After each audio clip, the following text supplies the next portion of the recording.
I've only seen the first two episodes of the series, um, but I've seen it. I watched them twice, so so Wow. really kind of curious to see where it goes from here. I guess the first question you probably get asked a lot is how did this come together with you and Steve, kind of creating this and making this series? Yeah, thank you so much for watching it twice. What dedication. Um, we I knew Steve. I knew Steve actually. I'd done a couple of films, a couple of Michael Winterbottom films with him. And the last film we did was a film called Greed we shot in Mykonos in Greece. And I played his assistant. And I'd moved to Hollywood. I'd written Barry with Bill Hader and Alec Berg for HBO. I think it had just come out. Maybe Me Too had just happened. And we were in Greece over a month, and we were talking about Me Too, and we talked about what it meant, and we talked about its implications, and we obviously had very different experiences in comedy and in film. We'd had very different experiences being a man and a woman, being different ages. And so we got into some fiery debates, we made each other laugh, and we decided that if we could make a show uh, about this new landscape that we find ourselves in, um, where maybe the power has sort of shifted from one direction into another. And if we could make people laugh along the way, maybe we'd find a home brave enough to make it. Which brings us to the network, a brand new streaming company, which is really interesting because obviously when you have a series, there's so many places you can shop and pitch it to. How did Yeah. you end up at the network? Did they find you? Did you find them?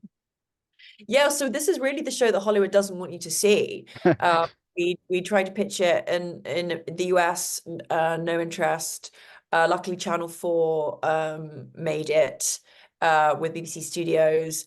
And then again, tried to sell it back to Hollywood after it was made. And still there was just a lot of kind of fear and caution.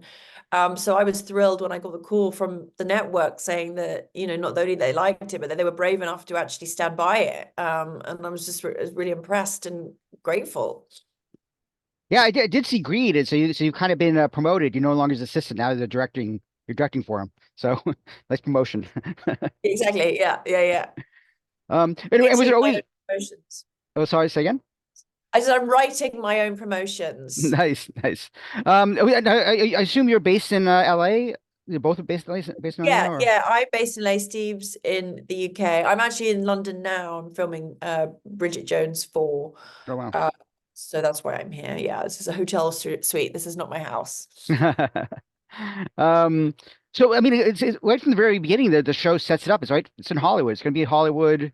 There was never any talk about setting in England. It was just such a different place and different things going on there versus here.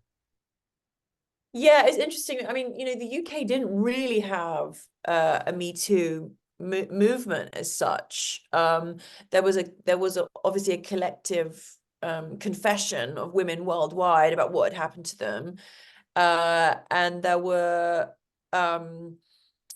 not many men fell in the UK that I think a lot of us thought would. And but it did in America, in Hollywood. You had a real cull. So it felt like, especially being a writer and being in a lot of Hollywood writers' rooms and having studios come into the writers' rooms and explain the new rules. And I remember I was in one room where the studio came in and explained the rules about, don't compliment people on what they're wearing, try not to compliment on people's appearances. You're at work, if you go out for lunch, remember you're still at work. So, you know, kind of have some respect for that. And I remember the showrunner was just disgusted and just sort of was like, had his arms crossed, was like, this is everything creative happens at lunch, we're being policed.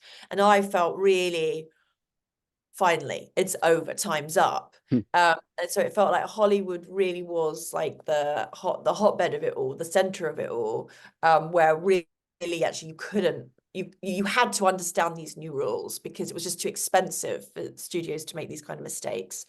So it felt like a very fitting place for us to set it. But you know, it is a sort of more of a workplace comedy drama. So even though it is niche, because they're making a film, it's a magnified sample of what is happening kind of in workplaces all over the world. Sure, sure. I've had a chance to talk to Steve a few times over the years, and this one I will say I don't think he's the most. I don't say upfront, but maybe because I'm press, he's a little secluded. Like I can't really get a read on him as I can with some others sometimes. But I mean, It's had a bit of a checkered history with the press in the past, as I'm sure you're aware. yeah, yeah, I can imagine. I mean, maybe more the British press than the American press, but still. That's Um, true. but I'm really curious because I mean, when you come bring this idea to him, or you guys sit down and come up with this idea, I mean, playing a character like Cameron, he plays a lot of these kind of characters who are just like very like the worst possible characters. Cameron's not the worst. I mean, he's kind of like trying to learn and stuff like that. But I mean, he kind of just throws himself into that. Curious about that when you talk about this with him and the character.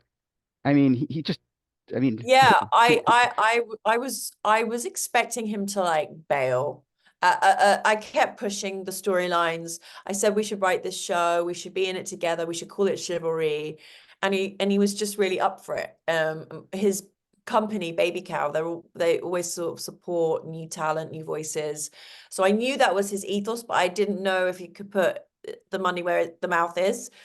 And every time I would suggest a storyline or like a character arc or a scene, I think most men would bounce and go, actually, this is just too far. And I was just really impressed that he just kept going with it and wasn't scared. He's not frightened of writing or acting in places that a lot of men I think would feel too scared.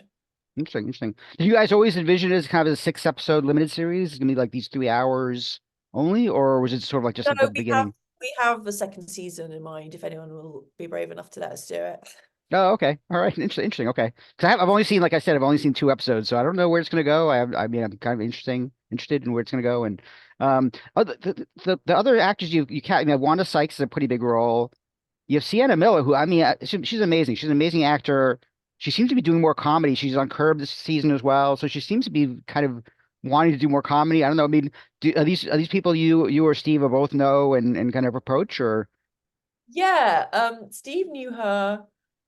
I'd met her just as a meeting in a hotel in Beverly Hills for a project. And she is really funny. She's a funny person. And I think when you're that beautiful, maybe you get overlooked for comedy roles, but she can definitely land a joke, which is great. Mhm. And yeah, I mean, we were very lucky because it's Hollywood set, we wanted cameos. We wanted our favorite actors to be in it, and we just asked the people we knew. And when John C. Reilly said yes, Wanda Sykes said yes. Paul Rudd is in it. Sienna Miller, like you said. One of my favorite actors, Peter Mullen, came in for a little fun. You'll see in episode Mhm. 4. He does a great performance. Yeah, we were just really thrilled and delighted when everyone said yes. Oh, that's awesome. Yeah. By the way, what was the significance of the Psycho set on the Universal? Is that just because you were shooting on the Universal set, shooting moving the Universal set? It was just kind of interesting because I've actually been there. Like my first time to LA, I actually went there and have a picture of me on the Psycho stairs, which you know. So why'd you put that in the You're the show? first, you're the first journalist to have noticed.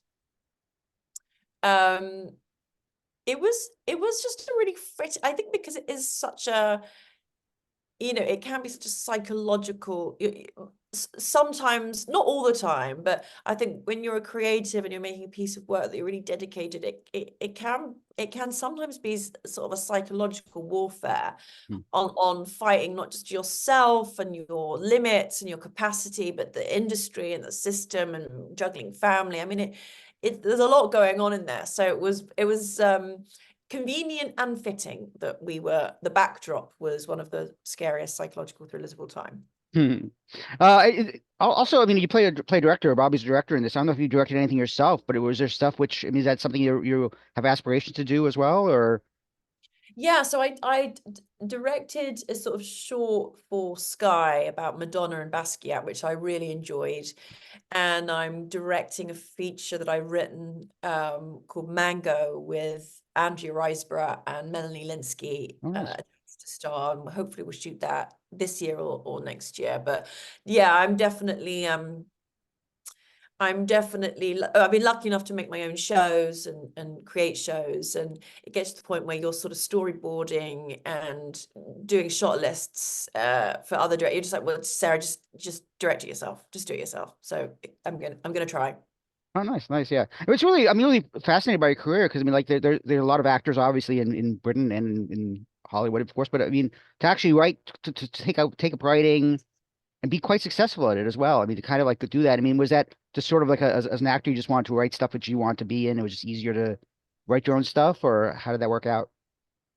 I'd always written. I think I'm probably, a writer who acts rather than an actor who writes. And I went to Cambridge University, and there was a comedy troupe called the Footlights, where you only perform what you've written.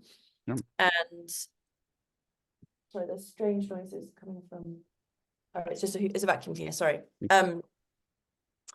You only perform what you'd written. So for 3 years, every 2 weeks, I would create characters and sketches and monologues and perform what I'd written. So I kind of was able to kind of flex that muscle, and then wrote plays and shows above pubs and 7 Edinburgh Festival seasons, and pilots that never got picked up. And then I when Bill asked me to write Barry, that's really when I sort of, I would say, became a screenwriter full time, and went almost sort of back to the bottom of the ladder as just a staffer, Hmm. and just writing and selling shows in Hollywood. So and now it's really nice that I get to do both. Hmm. What a great show to write for, though. I mean, if you're going to write for a show, write for Emmy-winning show about Barry, for sure.